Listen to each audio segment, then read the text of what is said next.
नमस्कार मित्रांनो, माइंडफुल ट्रिक्सच्या या ब्रँड न्यू एपिसोडमध्ये आपल्या सर्वांचं मनपूर्वक स्वागत. आज आपण MPSC CSATच्या चेकमेट सिरीज 1चा एपिसोड 2 पाहणार आहोत, ज्यामध्ये आपण ऑर्डर रँकिंग, मिसिंग नंबरवरती based questions, setting number arrangements, blood relation आणखी स्पीड टाईम डिस्टन्स यावरती आधारित काही प्रश्न सॉल्व्ह करणार आहोत. पाहूया तर मग आजचा पहिला प्रश्न. त्याने असं म्हटलं आहे की एका रांगेमध्ये राम हा डावीकडून 25वा आहे. मी असं अझूम करतो की राम या ठिकाणी आहे आणि तो कितवा आहे, 25वा आहे. श्याम त्याच रांगेमध्ये आहे पण तो कसा आहे, उजवीकडून 19वा आहे, उजवीकडून 19वा. मग या ठिकाणी राम डावीकडून 25वा होता आणि त्याच रांगेमध्ये श्याम जो आहे तो 19वा आहे, कुठून, उजवीकडून. या दोघांच्यामध्ये किती जण आहेत, 5 जण आहेत. तर त्या रांगेमध्ये कमीत कमी किती मुलं असतील. आता विचार करा, जर का राम 25वा असेल डावीकडून, तर रामच्या डावीकडे किती जण असतील, 24 जण असतील. किंवा असं समजा की राम जर का 25वा आहे तर रामपर्यंत एकूण मुलं किती आहेत, 25. श्याम जर का 19वा आहे, याचा अर्थ काय, इथून इथपर्यंत मुलं किती आहेत, 19. इथे किती मुलं आहेत, 19. इथे किती आहे ती, 5 जणं. आणि रामपर्यंत किती होती, 25. म्हणजे 25 आणखी 5 झाले 30 आणि 30 आणखी 19 झाले 49. आपलं उत्तर किती आलं, 49. शाबास, तुमचं या ठिकाणी उत्तर चुकलेलं आहे. का चुकलं आहे, कारण तुम्ही फक्त एकच कंडिशन तपासून बघितलीत आणि त्यांनी असं म्हटलं होतं की रांगेत कमीत कमी मुलं असली पाहिजेत. म्हणजे आपण जर का दुसरी कंडिशन तपासून बघितली आणि त्याचं उत्तर जर का 49पेक्षा कमी आलं तर तुमचं उत्तर 49 नसणार. आलं लक्षात. पाहूया तर आपण दुसरी कंडिशन. समजा राम या ठिकाणी आहे आणि श्याम या ठिकाणी आहे. राम डावीकडून कितवा म्हणाले त्यांनी, 25वा आहे. कितवा आहे, 25वा. आणि श्याम त्याच ठिकाणी उजवीकडून कितवा आहे, तर 19वा आहे ना. श्यामची पोझिशन किती आहे, 19वा. आणि या दोघांच्याही मध्ये किती जण आहेत, 5 जण आहेत. आता मला सांगा की जर का हा जो राम आहे तो डावीकडून 25वा आहे, त्याच्या अगोदर ही 5 मुलं आहेत आणि इकडचा कोण आहे, श्याम आहे ना. म्हणजे जर का मी रामपासून डावीकडे 6 मुलं मागे आलो तर याचा अर्थ ही जी पोझिशन येईल ती किती येणार आहे, 19वी पोझिशन येणार, 19वा असेल. म्हणजे जर का तुम्ही श्यामला पाहिलं रांगेमध्ये तर तो उजवीकडून पण 19वा आहे आणि डावीकडून पण कितवा आहे, 19वा आहे. मग अशा वेळी काय करायचं, आपण हे दोन्ही नंबर लिहून घ्यायचे, त्या दोघांची बेरीज करायची आणि त्यातून 1 वजा करायचा की तुम्हाला त्या रांगेमध्ये असणाऱ्या एकूण विद्यार्थ्यांची संख्या कळेल. म्हणजे 19 आणि 19 किती झाले, 38. 38 किती गेले, 37. म्हणजे मग अशा आपल्याला 2 उत्तर मिळाले. एक उत्तर मिळालं आपल्याला 49 आणि एक किती मिळालं, 37. त्यांनी या ठिकाणी कमीत कमी मुलं म्हटल्यामुळे आपलं हे उत्तर बरोबर आहे. हे पण उत्तर बरोबर आहे, पण कमीत कमी म्हटल्यामुळे हे उत्तर काय झालं, या ठिकाणी आपण ग्राह्य धरणार नाही. आय होप तुम्हाला हा ट्रिकी क्वेश्चन कळाला असेल. प्रश्न सोपा होता पण प्रश्नाने नक्कीच बऱ्याच जणांना फसवलं असेल परीक्षेमध्ये. दुसरा जो प्रश्न आहे तो मिसिंग नंबरवरती आधारित आहेत. अशा प्रकारचे प्रश्न परीक्षेमध्ये शक्यतो शेवटी सोडवावेत, कारण या प्रकारचे प्रश्न एकदा, दोनदा किंवा 3दा हिट करून जर का नाही आले तर त्यावरती परीक्षेमध्ये विनाकारण वेळ दवडला नाही पाहिजे. कारण एक्झामिनरच्या माइंडमध्ये काय आहे, त्याने काय विचार करून हा प्रश्न दिला आहे हे बऱ्याचदा उलगडणं अवघड होऊन जातं. पण सरावाने तुम्ही अशा प्रकारच्या नंबरचे खेळू शकता आणि याचं उत्तर लवकरात लवकर काढू शकता. आता या ठिकाणी आपल्याला पॉसिबिलिटी चेक करायची. कसे चेक करणार, एक तर तुम्ही व्हर्टिकली खाली असं चेक करत याल तुम्ही, या 3 नंबरचं काही कनेक्शन आहे का, किंवा या अशा 4 आडव्या नंबरचं काही कनेक्शन आहे का, तुम्ही पाहायचा प्रयत्न करूया. आता थोडंसं नीट ऑब्झर्व केल्यावरती मला या ठिकाणी असं आढळतं आहे की यांच्या कॉलममध्ये काही ना काहीतरी संबंध आहे किंवा रिलेशन आहे. पाहूया तर मग. मी कॉलममधील नंबर आडवे लिहितो, 8, 13 आणि हे 10. त्यानंतर हे 7, 12, 9, हे 10, 15 आणखी हा इथला क्वेश्चन चिन्ह, क्वेश्चन टॅग किंवा क्वेश्चन मार्क. आता आपण याच्यामधलं एखादा पॅटर्न आपल्याला मिळतो का पाहायचा प्रयत्न करूया. जर का मी म्हटलं 8पासून मला 13 पण कसं जाता येईल, त्याच्यामध्ये मला 5 ॲड करावं लागतील. 13पासून मला 10पर्यंत कसं जाता येईल, मला याच्यातून 3 वजा करावं लागतील. मग मला 7पासून 12 कसं जाता येईल, अरे पण मला पुन्हा याच्यामध्ये मला +5 करावं लागतील. 12मधून जेव्हा 3 वजा करणार तेव्हा मला 9 मिळणार. याचा अर्थ काय, मला इथे पॅटर्न मिळालेला आहे. हाच पॅटर्न इथे पण फॉलो झाला, याचा अर्थ हाच पॅटर्न इथेसुद्धा फॉलो झाला पाहिजे. म्हणजे 10मध्ये मी 5 ॲड केल्यावरती मला 15 मिळाले. याचा अर्थ 15मधून जर का मी 3 वजा केल्यावरती माझं उत्तर किती येणार या ठिकाणी, 12. आय होप हा सोपा प्रश्न तुम्हाला कळाला असेल. चला, हा जो आताचा जो प्रश्न आहे तो खरं तर बँकिंग एक्झाममध्ये सिटिंग अरेंजमेंटवरती जास्त विचारला जातो, पण त्याचंच थोडंसं सोपं व्हर्जन तुम्हाला MPSC परीक्षेमध्ये विचारू शकते. ठीक आहे. बघा, त्यांनी काय म्हटलं या ठिकाणी, 7 जण आहेत ना, ABCDE आणखी F आणि G, हे एकूण 7 जणं टेबलाभोवती बसले आहेत. पण त्याने या ठिकाणी म्हटलं नाही की टेबलाभोवती बसले आहेत, पण ते सगळं टेबलाच्या केंद्राकडे तोंड करून बसले आहेत, म्हणजे असे आतमध्ये बसले आहेत की बाहेर बसले आहेत. जर का त्यांनी मेन्शन केलं नसेल तर तुम्ही दोघांपैकी कोणतीही कंडिशन वापरू शकता. तुम्ही असं अझूम करू शकता की सगळेजण आतमध्ये बघतायत, किंवा तुम्ही असं अझूम करू शकता की सगळेजण टेबलाच्या बाहेरच्या दिशेने बघतायत. ठीक आहे. दोन्ही केसमध्ये तुमचं उत्तर बरोबरच येणार आहे. चला तर मग आता फक्त तुम्हाला ही कंडिशन नीट वाचून घ्यायची आणि त्याप्रकारे अरेंजमेंट करायची आहे. बस आपण पहिली कंडिशन, त्यांनी असं म्हटलं की F हा Gच्या उजवीकडे आहे, पण कितवा आहे, दुसरा आहे. त्यांनी म्हटलं F जो आहे ना, हा F तो कुठे आहे, Gच्या उजवीकडे दुसरा आहे. उजवीकडे म्हणजे या दिशेने. कंडिशन दुसरी, त्यांनी असं म्हटलं आहे B हा Fच्या शेजारी बसला आहे, म्हणजे B हा Fचा शेजारी आहे. आता आपल्याला इथे या ठिकाणी माहिती नाही की Bच्या उजवीकडे F आहे की डावीकडे F आहे, आपल्याला असंच लिहून घेतलं. पण Eच्या नाही, म्हणजे काय, B हा जो आहे तो Fचा शेजारी आहे, Eचा नाही. म्हणजे B सोबत F येऊ शकतं, पण B सोबत E येणार का, नाही येणार. म्हणजे E आणखी B आपल्याला जवळजवळ बसवता येणार का, नाही येणार. तिसरं वाक्य आहे ते अतिशय ट्रिकी आहे, नीट वाचावं लागलं आपल्याला. त्यांनी असं म्हटलं आहे E हा Cचा शेजारी आहे, म्हणजे E सोबत कोण येणार आहे, C. आता इथे आपल्याला पुन्हा माहिती नाही आहे की Eच्या उजवीकडे C आहे की डावीकडे C आहे. आपल्याला फक्त एवढंच माहिती आहे की E आणखी C सोबत एकत्र बसतील. त्यांनी असं म्हटलं आहे की E हा Cचा शेजारी आहे, आणि E जो आहे ना, हा जो E आहे ना, E तो Gच्या उजवीकडे चौथा आहे. म्हणजे कोण चौथा आहे, तर E चौथा आहे ना. कोणाच्या उजवीकडे, तर Gच्या उजवीकडे. Gच्या उजवीकडे चौथा कोण आहे, 1 2 3, आणि मी डायरेक्शन दाखवली ना, म्हणजे Gच्या उजवीकडे E चौथा आहे.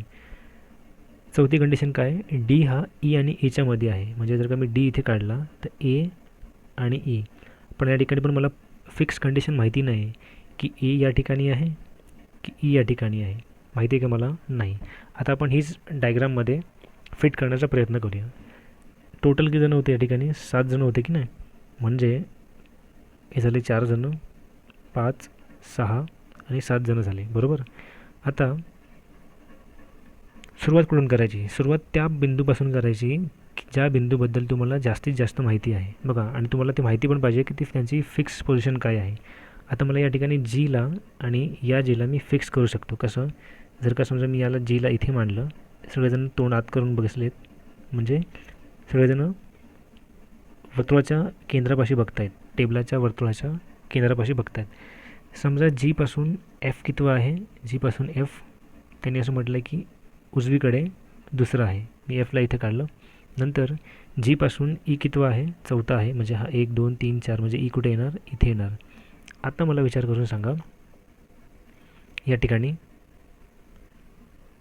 की E सोबत C येणार, E सोबत C येणार, बरोबर, आणि B सोबत F येणार. पण बघा, त्यांनी असं म्हटलं की F जो आहे ना तो B सोबत येणार. कोणासोबत येणार, F सोबत. म्हणजे F सोबत B इथे पण येऊ शकतो आणि B इथे सुद्धा येऊ शकतो ना. पण ही कंडिशन काय सांगते की B सोबत E येणार का, नाही. जर का B सोबत E येणार नाही तर मला इकडचा हा B कॅन्सल करावा लागेल. कळलं. आता पुढची कंडिशन, त्याने असं म्हटलं की E आणखी Aच्या मध्ये कोण आहे, D आहे. जर का E इथे आहे तर साहजिकच A इथे असला पाहिजे, आणि A जर का इथे असेल तर साहजिकच कोण इथे असला पाहिजे, D इथे असला पाहिजे. पुढची कंडिशन ते काय म्हणत आहेत, E सोबत काय असलं पाहिजे, C असला पाहिजे. म्हणजे E आणि C इथेच बसू शकतात. थोडक्यात काय, आपण 7 जणांना या ठिकाणी फिट बसवलेलं आहे, आणि आपल्या या सगळ्या कंडिशन काय होत आहेत, बरोबर मॅच होत आहेत. ठीक आहे. त्यांनी प्रश्न काय विचारला त्या ठिकाणी की Fचे शेजारी कोण आहेत. F कुठे आहे, हा F इथे आहे ना. Fचे शेजारी म्हणजे काय, लगतचे कोण कोण बसले आहेत, म्हणजे एफपासून एक कोण आहे इथे सी आहे आणि एफपासून इथे कोण आहे बी आहे. मग सी आणखी बी कोणत्या पर्यायामध्ये आहेत, चौथ्या पर्यायामध्ये, म्हणजे या ठिकाणी आपला चौथा पर्याय अचूक आहे. आय होप हा ट्रिकी क्वेश्चन तुम्हाला कळाला असेल. वळूया पुढच्या प्रश्नाकडे. हा जो प्रश्न आहे तो त्याला आपण म्हणतो कोडेड ब्लड रिलेशन. सर्वात पहिली गोष्ट म्हणजे तुम्हाला नाती कळाली पाहिजेत, कोण कोणाचा काका, मामा, आत्या, मावशी, पॅटर्नल अंकल कोण म्हणतो आपण, मॅटर्नल अंकल कोणाला म्हणतो, या सगळ्या बेसिक गोष्टी तुम्हाला माहिती पाहिजेत. आता या ठिकाणी मी जे सिम्बॉल वापरतो आहे हे तुम्हाला मी सांगतो. जर का महिला असेल तर मी त्यासाठी काय वापरणार आहे, या ठिकाणी आपण काय करतो, फिमेलसाठी मी काय वापरेन, सर्कल वापरेन. जर का मेल असेल त्या ठिकाणी स्क्वेअर वापरेन मी, म्हणजे पुरुषासाठी काय वापरेन मी, स्क्वेअर वापरेन. जर का ते दोन्ही व्यक्ती भाऊ बहीण असतील तर दोघांच्यामध्ये मी फक्त सिंगल टिशा मारेन, म्हणजे काय झालेलं म्हणतो आपण ब्रदर, त्याला आपण इंग्लिशमध्ये सिबलिंग्स म्हणतो. काय म्हणतो आपण त्याला, सिबलिंग्स म्हणतो. म्हणजे काय, सख्खे भाऊ बहीण, त्याला म्हणतो आपण सिबलिंग. जर का दोघांचं लग्न झालं असेल, हजबंड वाईफ, जनरली मी हे सिम्बॉल फॉलो करतो, तुम्ही तुमच्या आवडीनुसार सिम्बॉल फॉलो करू शकता. जर का दोन व्यक्तींमध्ये जर का काही ना काहीतरी जनरेशनचा गॅप असेल, म्हणजे समजा ए हा बीचा मुलगा असेल तर त्याला काय करणार आपण, असं वर्टिकल ॲरो दाखवणार. याने तुम्हाला कळून जातं की दोघांच्यामध्ये जनरेशनचा गॅप आहे. आय होप तुम्हाला इथपर्यंत कळालं असेल. आता आपण क्वेश्चन सॉल्व करायला सुरुवात करू शकतो. बघा, त्यांनी असं म्हटलं आहे की सुरुवातीला तुम्हाला त्यांनी ही 4 कोडेड रिलेशन दिली आहेत. याचा अर्थ काय, ए मायनस बीचा अर्थ होतो ए हे बीचे वडील आहेत. ठीक आहे, हे तुम्ही वाचू शकता, याच्यामध्ये काही अवघड नाही आहे. त्यांनी असं विचारलं आहे की दिलेल्या पर्यायांपैकी, या 4 पर्यायांपैकी असा कोणता पर्याय आहे जो तुम्हाला नक्की सांगू शकेल की पी हा एसचा नातू आहे. आता या ठिकाणी प्रत्येक गोष्ट आपल्याला अशा प्रकारे लिहून अशा प्रकारे काही नाती काढून आपल्याला जमणार आहे का, असं तुम्ही या प्रकारे प्रश्न सोडू शकता, पण परिस्थिती तुमचा बराचसा वेळ वाया जाईल. त्या ठिकाणी आपण काय करतो, 2 कंडिशन वापरतो. पहिली कंडिशन कुठली, जेंडर, म्हणजे आपण त्या व्यक्तीचं लिंग तपासायचा प्रयत्न करतो, चेक करतो, आणि त्याचं जनरेशन, याला आपण म्हणतो डबल जी कन्सेप्ट. जर का तुम्ही डबल जी कन्सेप्ट वापरून याचं उत्तर लवकर काढू शकता. कसं काय पाहूया आपण. बघा, त्यांनी असं म्हटलं की पी हा एसचा नातू आहे, म्हणजे तुम्हाला या ठिकाणी पीचं जेंडर माहिती असेल, म्हणजे पी काय असलं पाहिजे या ठिकाणी, पहिली गोष्ट तर मेल असला पाहिजे. आणि पी हा एसचा नातू आहे यासाठी मला सांगा जनरेशन गॅप कितीचा असला पाहिजे, 2चा असला पाहिजे ना. याचा अर्थ काय, समजा मी असं म्हटलं की पी हा नातू आहे कोणाचा तरी, मग पीची कोणीतरी आई असेल किंवा वडील असतील, बरोबर की नाही. या ठिकाणी काय ना काहीतरी येईल, या ठिकाणी काय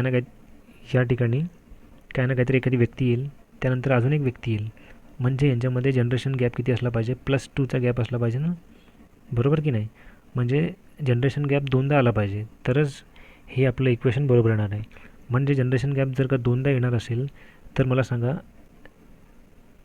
या ठिकाणी ए मायनस बी आणखी ए भागिले बी, जर का दिलेल्या इक्वेशनमध्ये जर का हे साईन जर का आली असती तरच ते आपलं उत्तर असण्याची शक्यता आहे. आय रिपीट, मी काय म्हटलं की पी हा एसचा नातू आहे, याचा अर्थ काय, पी आणि एसमध्ये जनरेशन गॅप, पिढीचा गॅप असला पाहिजे ना. पिढीचा गॅप किती असला पाहिजे, 2 पिढ्यांचा गॅप आहे. किती पिढ्यांचा गॅप आहे, 2 पिढ्यांचा. बघा, वडिलांमध्ये आणि मुलांमध्ये कितीचा गॅप असणार आहे, एका पिढीचा. वडिलांमध्ये आणखी त्यांच्या वडिलांमध्ये असणार आहे एका पिढीचा गॅप, म्हणजे 2 पिढींचा आपल्याला गॅप हवा आहे.